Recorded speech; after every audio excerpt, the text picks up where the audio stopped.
सर्वेभ्यो नमो नमः। छात्रों, अभी हम हल करने वाले हैं हाई स्कूल मुख्य परीक्षा वर्ष 2024 का पेपर है, विषय संस्कृत।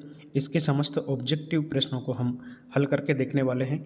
तो आप जल्दी से मिला लीजिए आपने कितने ऑब्जेक्टिव प्रश्न सही किए और कितने गलत किए। सबसे पहला प्रश्न है, उचित विकल्पम चित्वा लिखत। उचित विकल्प चुन करके लिखिए। इसका पहला प्रश्न है, तस्मिन् इत्यस्मिन् पदे वचनम अस्ति। तस्मिन इस पद में कौन सा वचन है? तो यहाँ पर हम लिखेंगे एक वचनम। ये बिल्कुल सही है, एक वचन है तस्मिन शब्द में। दूसरा प्रश्न है, अस्माभिः सर्वदा सत्यम वक्तव्यम इत्यस्मिन् वाक्ये अव्ययम अस्ति। अस्माभिः हमको हमेशा सत्य बोलना चाहिए, इस वाक्य में अव्यय शब्द है। तो यहाँ पर अव्यय शब्द है सर्वदा, इसको हम राइट कर देंगे सर्वदा। तीसरा प्रश्न है, अधोलिखितेषु शब्देषु अव्यय पदम नास्ति। नीचे लिखे शब्दों में अव्यय पद नहीं है। तत्र, सर्वत्र, रमा, सदा। तो यहाँ पर रमा जो है अव्यय शब्द नहीं है। चौथा है, बालकान इत्यस्मिन् पदे विभक्ति ही अस्ति। बालकान में कौन सी विभक्ति है? तो यहाँ पर हम लिखेंगे द्वितीय विभक्ति। यहाँ पर हम राइट कर देंगे क्योंकि यहाँ पर द्वितीय विभक्ति है। उसके बाद अगला प्रश्न है, धेनवः इत्यस्मिन् पदे वचनम अस्ति। धेनवः इसमें कौन सा वचन है? तो यहाँ पर हम लिखेंगे बहुवचनम, अर्थात यहाँ पर बहुवचन है, इसको हम राइट कर देंगे। नदी नाम इत्यस्मिन् पदे विभक्ति ही अस्ति। नदी नाम में कौन सी विभक्ति है? तो यहाँ पर हम लिखेंगे षष्ठी विभक्ति। यहाँ पर षष्ठी विभक्ति है, इसको हम राइट कर देंगे। प्रश्न नंबर 2 है, प्रदत्तई शब्दै रिक्त स्थानानि पूरयत। नीचे दिए गए शब्दों के द्वारा रिक्त स्थान की पूर्ति कीजिए। सबसे पहले देखिए, सलिलम इत्यस्य पदस्य पर्याय पदम। सलिलम का पर्याय पद क्या होगा? तो यहाँ पर सलिल का पर्यायवाची पद होता है जलम। इसको हम यहाँ पर लिख देंगे, सलिलम का पर्यायवाची पद होता है जलम। निर्मलम इत्यस्य पदस्य विलोम पदम, यानी कि निर्मल का विलोम पद यहाँ पर लिखा है समलम। निर्मलम का विलोम पद होता है समलम।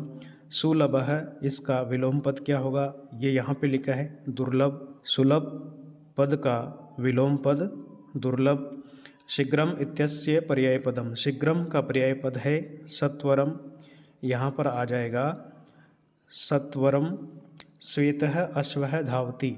सफ़ेद घोड़ा दौड़ता है। इस वाक्य में विशेषण पद है, तो यहाँ पर घोड़ा तो संज्ञा है और श्वेत जो शब्द है वो है विशेषण, तो यहाँ पर आ जाएगा श्वेतः। जननी तुल्यवत्सला, इस वाक्य में विशेष्य पद क्या है? तो यहाँ पर हम लिखेंगे जननी। जननी क्या है? यहाँ पर विशेष्य पद है, तो इसको हम यहाँ पर लिख देंगे। इसके बाद अगला प्रश्न है, प्रश्न नंबर 3, युग्म मेलनम कुरुत, यानी कि युग्म मेल कीजिए, सही जोड़ी बनाइए। सबसे पहले देखिए अनुरूपम। रूपम के पहले अनुपसर्ग लगा है, यानी कि यहाँ पर होगा अव्ययी भाव समास, इससे हम मिला देंगे। चोर भयम, चोर से डर, यहाँ पर है पंचमी तत्पुरुष समास, तो इसको हम तत्पुरुष समास से मिला देंगे। त्रिभुवनम, भुवनम के पहले त्रि संख्यावाचक पद है, यानी कि जहाँ पर पहला पद संख्यावाचक हो वहाँ पर द्विगु समास होता है, तो इसको हम मिला देंगे त्रिभुवनम को द्विगु समास से।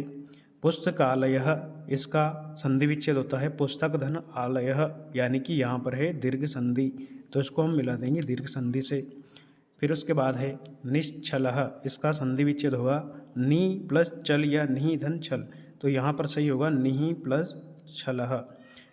उसके बाद सूर्योदयः, यहाँ पर है गुण संधि, तो इसको हम मिला देंगे गुण संधि से। इसके बाद अगला प्रश्न है, एक पदेन उत्तरम लिखत। एक पद में उत्तर लिखिए। पा प्लस कत्वा संयुज्य किम पदम भविष्यति। पा और कत्वा को मिलाने पर क्या बनेगा? तो पा और कत्वा को मिला देंगे तो छात्रों यहाँ पर बनेगा पीत्वा। अनिशम महानगर मध्य किम प्रचलति, इसका उत्तर हम लिखेंगे कालायस चक्रम, यहाँ पर आ जाएगा कालायस चक्रम। दुर्बले सुते कस्याः अधिका कृपा भवति, कमजोर पुत्र पर किसकी अधिक कृपा होती है? यहाँ हम लिखेंगे मातुः, यानी कि माता की। पिता पुत्राय बाल्ये किम यच्छति, पिता पुत्र को बचपन में क्या देता है? तो यहाँ पर हम लिखेंगे विद्याधनम, यानी कि विद्या रूपी धन देता है। आदाय इत्यस्मिन् पदे कः प्रत्ययः, उपसर्ग पहले है और लास्ट में यह है, तो यहाँ पर हम लिखेंगे ल्यप प्रत्यय। कथयितुम इत्यस्मिन् पदे कः प्रत्ययः, कथयितुम में कौन सा प्रत्यय लगा हुआ है, पीछे तुम है यानी कि यहाँ पर हम लिख देंगे प्रत्यय का नाम तुमुन प्रत्यय। प्रश्न नंबर 5 है शुद्ध वाक्यानाम समक्षम आम अशुद्ध वाक्यानाम समक्षम न इति लिखत, शुद्ध वाक्यों के सामने आम और गलत के सामने न लिखिए। अपठत इत्यस्मिन् पदे लंग लकार अस्ति, बिल्कुल सही है, तो यहाँ पर आ जाएगा आम। निर्गच्छति इति पदे निर उपसर्ग अस्ति, ये भी सही है, तो यहाँ पर भी हम लिखेंगे आम।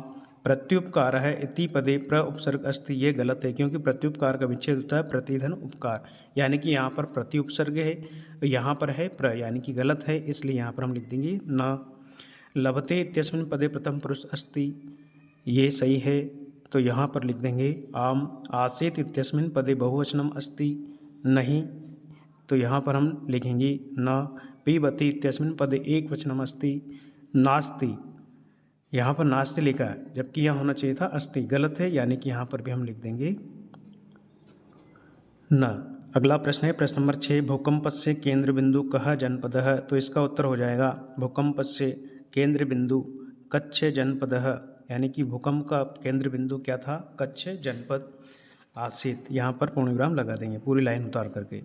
समस्त राष्ट्रम कीदृशे उल्लासे मग्नम आसीत, तो यहाँ पर हम लिखेंगे समस्त राष्ट्र गीतवादित्राणाम उल्लासे मग्नम आसीत, इस प्रकार से उत्तर लिखेंगे। 7वां प्रश्न है मीनः कदा दीनाम गतिम प्राप्नोति, मछलियाँ कब दीन गति को प्राप्त हो जाती है, तो इसका उत्तर हम लिखेंगे यदा सरः त्वयि संकोचम अंचति तदा मीनः दीनाम गतिम प्राप्नोति। अथवा वाला है कानी पूरित्वा जलदह रिक्त भवति, किनको पूरा भर करके बादल रिक्त हो जाते हैं, कानी की जगह हम लिख देंगे नाना, नदी, नद, शतानी, इसको हम जोड़ देंगे कानी के स्थान पर, नाना नदी नद शतानी पूरित्वा जलदह रिक्तः भवति। कुछ लवयो वंशस्य कर्ता कह, कुछ और लव के वंशकर्ता कौन हैं, तो यहाँ पर आ जाएगा भगवान सूर्य, कह को हटाकर भगवान सूर्य जोड़ देंगे। बुद्धिमती केन उपेता पितुग्रहम प्रति चलिता, तो यहाँ पर केन हटाकर हम जोड़ देंगे पुत्र द्वयो, उपेता पितुग्रहम प्रति चलिता। सुरभि इंद्रस्य प्रश्नस्य किम उत्तरम ददाति, सुरभि ने इंद्र के प्रश्न का क्या उत्तर दिया। सुरभि ने बोला था यद्यपि मम सहस्रशः पुत्राः तथापि दुर्बल सुते मातुः अभ्यधिकः कृपा सहजेव इति। उसके बाद है अस्माभिः कीदृशः वृक्षः सेवितव्यः, हमें कैसे वृक्ष की सेवा करना चाहिए, यहाँ हम जोड़ देंगे फल छाया समन्वितः वृक्षः सेवितव्यः। मयूरः कथम नृत्य मुद्रायाम स्थित भवति, कथम हटाकर यहाँ जोड़ देंगे मयूरः पिच्छानुद्घाट्य नृत्य मुद्रायाम स्थितः भवति। अन्ते प्रकृति माता प्रविश्य सर्वप्रथमं किं वदति। प्रश्न नंबर 11 है रिक्त स्थानानि पूर्यत, रिक्त स्थानों की पूर्ति कीजिए। को अपि चत्वार, कोई 4 रिक्त स्थान भरिए। काकः भवति, कौवा होता है, कैसा होता है, मेध्या मेध्य भक्षकः, यानी कि मेध्या मेध्य भक्षक लिखेंगे। भूकंपित समय गमनेव उचितम भवति, भूकंप के समय कहाँ जाना उचित नहीं होता, यहाँ हम लिखेंगे बहि, यानी कि बाहर। पर्यावरणस्य संरक्षणम प्रकृते आराधना, एव लिखेंगे पर्यावरण का संरक्षण है। प्रभृत अपि कथ्यते, प्रभृत भी कहा जाता है, किसको, पिकः, यहाँ लिखेंगे पिकः यानी कि कोयल को। समय से सदुपयोग करणीय, समय का सदुपयोग करना चाहिए, यहाँ हम लिखेंगे सदा हमेशा। मयूरः इति नाम्नापि ज्ञायते, मोर को इस नाम से भी जाना जाता है, यहाँ हम लिखेंगे हई भुक। घटनाक्रम अनुसार लिखिए। सबसे पहले यहाँ पर हम लिखेंगे मार्गे सा एकम व्याघ्रम ददर्शः, फिर उसके बाद हम लिखेंगे प्रत्युत्पन्नमति सा श्रृंगलम आक्षेपन्ति उवाचः, लिखेंगे व्याघ्रः व्याघ्रमारी इति मत्वा पलायितः, ये तीसरे नंबर पर आ जाएगी, दूसरे नंबर पे। और फिर जम्बुकृत उत्सात व्याघ्र पुनः काननम आगच्छत। 13 है वाच्य परिवर्तनम कुरुत, वाच्य परिवर्तन कीजिए कोई भी दो, यहाँ पर हम पहला कर रहे हैं, कर्म वाच्य में बदलेंगे तो यहाँ पर हो जाएगा छात्रेण ग्रंथम, पठती की जगह हम लिख देंगे पठ्यते। त्वया सत्यम कथितम, इसको कर्तृवाच्य में हम बदल देंगे तो यहाँ पर हो जाएगा त्वम सत्यम और कथितवान। 14 है रेखांकित पदम आधृत्य प्रश्न निर्माणम कुरु को अपि दो, कोई दो प्रश्न निर्माण करना है तो यहाँ पर धेनु नाम जो शब्द लिखा है इसको हम हटा देंगे और यहाँ पर जोड़ देंगे कासाम माता सुरभि आसीत और लास्ट में प्रश्नवाचक चिन्ह जोड़ देंगे। चातक वने वस्ति, तो यहाँ पर हो जाएगा चातक है, वने की जगह हम जोड़ देंगे कुत्र वस्ति और प्रश्नवाचक चिन्ह लगा देंगे। मयूरस्य नृत्य प्रकृति है आराधना, तो यहाँ पर हो जाएगा मयूरस्य नृत्य है कस्याः आराधना, कस्या शब्द जोड़ देंगे प्रकृति की जगह और लास्ट में प्रश्नवाचक चिन्ह लगा देंगे। अगला प्रश्न है प्रश्न नंबर 15, नीचे लिखे वाक्य कौन किससे कहता है। भवान कुतः भयात पलायित, आप किसके डर से भाग रहे हो, ये किसने कहा था, ये कहा था सिंह ने जम्बुक से, सिंह ने जम्बुक से कहा था। किम कुपिता एव भणति उतः प्रकृतिस्ततः, क्या क्रोधित होकर के कहती है या ऐसे ही। राम ने लव से बोला था, अगर झूठ बोलेंगे तो कौवा काटेगा। ये किसने किससे कहा था, ये कहा था कौवे ने कोयल से, तो काकः पिकम प्रति। प्रश्न पत्र में आए हुए श्लोक को छोड़ करके अपनी पाठ्य पुस्तक से एक सुभाषित लिखिए, अशुद्ध कारक वाक्यों को शुद्ध करके लिखिए। वृक्षेण पत्राणि पतन्ति, यहाँ पर वृक्षेण की जगह हम लिख देंगे वृक्षात पत्राणि पतन्ति। गुरुम नमः, नमः के योग में गुरु में चतुर्थी विभक्ति लगा देंगे, यहाँ पर हो जाएगा गुरुवे नमः। विद्यालयम परितः वृक्षा सन्ति, तो यहाँ पर हम लिखेंगे विद्यालयम परितः वृक्षाः सन्ति। प्रश्न नंबर 18 है, पद्यांश को पढ़कर प्रश्नों का उत्तर लिखिए। गुणी गुणम वेत्ति न वेत्ति निर्गुणो, बली बलम वेत्ति न वेत्ति निर्बलः, पिको वसंतस्य गुणम न वायसः, करी च सिंहस्य बलम न मूषकः। गुणी किम वेत्ति, इसका उत्तर होगा किम हटा करके गुणी क्या जानता है, गुण जानता है, तो यहाँ पर हम जोड़ देंगे गुणी गुणम वेत्ति। बली किम वेत्ति, बली क्या जानता है, बली बलम वेत्ति, बलम जोड़ देंगे किम की जगह। पिको कस्य गुणम वेत्ति, कोयल किसका गुण जानती है, कोयल वसंतस्य गुणम जानाति, यहाँ पर लिखा वसंतस्य, कस्य की जगह हम जोड़ देंगे वसंतस्य, तो उत्तर होगा पिको वसंतस्य गुणम वेत्ति। सत शक्ति यानम किम मुंचति, सैकड़ों मोटर गाड़ियाँ क्या छोड़ती है, तो यहाँ पर हम लिखेंगे कज्जल मलिनम धूमम, सैकड़ों मोटर गाड़ियाँ धुआं छोड़ती है। का संधावती, कौन दौड़ती है, वाष्पयान माला संधावती, वाष्पयान माला कथम संधावती, वाष्पयान माला कैसे दौड़ती है। वितरंती ध्वानम, यानी कि ध्वनि छोड़ती हुई, वाष्पयान माला वितरंती ध्वानम संधावती। प्रश्न नंबर 19 जिसमें नाट्यांश है, इसके प्रश्नों को उत्तर हमें देना है। मातरम अनियो कह वेदितुम इच्छति, इसका उत्तर यहाँ पर कह हटाकर यहाँ पर हम जोड़ देंगे रामः। मातरम अनियो रामः वेदितुम इच्छति।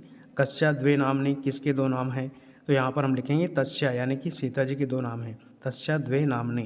के देवी इति नामना आव्यंती, कौन देवी इस नाम से बुलाते हैं, तपोवनवासी, तो यहाँ पर हम लिख देंगे तपोवनवासिनो देवी इति नामना आव्यंती। वन्य जीवाः किम रक्षोपाय पद योग्यम न मन्यते, वन के जो जीव हैं किसको रक्षोपाय के योग्य, रक्षा के उपाय के योग्य नहीं मानते हैं। सिंहम रक्षक पद योग्यम न मन्यते।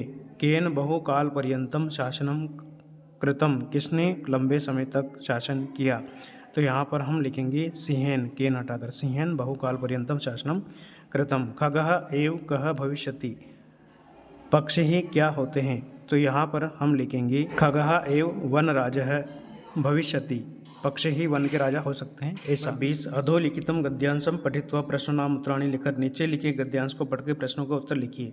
इसका पहला प्रश्न है निर्धनो जनः किम उपार्जितवान, गरीब मनुष्य क्या कमाता है, तो यहाँ पर हम लिखेंगे किंचित वित्तम उपार्जितवान, किंचित वित्तम यहाँ पर जोड़ देंगे तो उत्तर होगा निर्धनो जनः किंचित वित्तम उपार्जितवान। सह कुत्र सफलो जाता है, वह कहाँ पर सफल हो जाता है, तो यहाँ पर हम लिखेंगे सह स्वपुत्रम एकस्मिन महाविद्यालय प्रवेशम दापितुम सफलो जाता है, पूरा का पूरा ही लिखेंगे।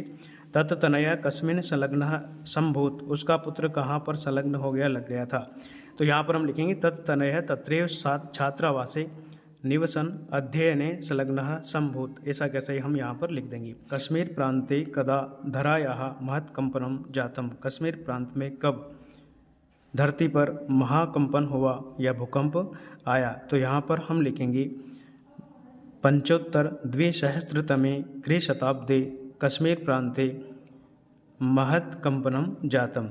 कति जनाः अकाल काल कवलिताः, कितने लोग काल के मुख में समा गए थे। तो यहाँ पर हम लिखेंगे लक्ष्य परिमिताः जनाः, 1,00,000 से भी ज़्यादा लोग। लक्ष्य परिमिताः जनाः अकाल काल कवलिताः।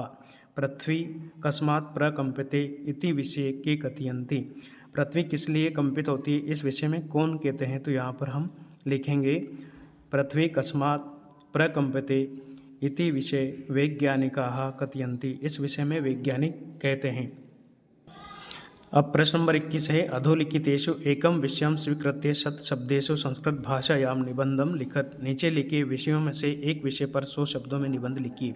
पर्यावरणम कवि कालिदासः, अस्माकं देशः दूरदर्शनम। इसके बाद हमारा 22वां प्रश्न है अपठित गद्यांश, जो कि 4 नंबर का है। इसके प्रश्नों का उत्तर हमें दिखना है। पहला है संस्कृत परिवारः कुत्र अस्ति, संस्कृत परिवार कहाँ है। तो यहाँ पर लिखा है हरियाणा राज्ये यमुनानगर मंडले एकः संस्कृत परिवारः अस्ति। यह हम उतार देंगे, हरियाणा राज्ये यमुनानगर मंडले एकः संस्कृत परिवारः अस्ति। प्राध्यापकः कस्मै 100 रूप्यकाणि दत्तवान्। प्राध्यापक जी ने किसे 100 रुपये दिए। तो कस्मै की जगह हम लिख देंगे अभिमन्यवे। प्राध्यापकः अभिमन्यवे 100 रूप्यकाणि किमर्थं दत्तवान्। प्राध्यापक जी ने अभिमन्यु को 100 रुपये किस लिए दिए। इसका उत्तर हम लिखेंगे युवकस्य प्रतिभां दृष्ट्वा, यानी कि उस युवक की प्रतिभा को देखकर 100 रुपये दिए। युवकः कथम गीतायाः श्लोकान् अस्मरत्। युवक कैसे गीता के श्लोक को याद करता है। तो यहाँ पर हम लिखेंगे सः प्रतिदिनं गीतान् श्लोकान् पठित्वा सर्वान् श्लोकान् अस्मरन्। वह गीता के श्लोकों को प्रतिदिन गा करके और पढ़ करके याद करता है। गद्यांशस्य उचित शीर्षकम लिखत। इस गद्यांश का उचित शीर्षक लिखिए। संस्कृत भाषाया महत्वम। इस अपठित गद्यांश में संस्कृत भाषा के महत्व के बारे में बताया गया है। अंतिम प्रश्न है अपने प्राचार्य जी के लिए 3 दिनों का अवकाश का एक प्रार्थना पत्र लिखिए, या अपनी बहन के विवाह में आमंत्रण पत्र अपने मित्र के प्रति लिखिए। तो यहाँ पर हम अवकाश का प्रार्थना पत्र लिख देंगे। यदि आपको वीडियो अच्छा लगे तो आप मेरे वीडियो को लाइक और चैनल को सब्सक्राइब जरूर करें। वीडियो देखने के लिए आप सभी का बहुत बहुत धन्यवाद।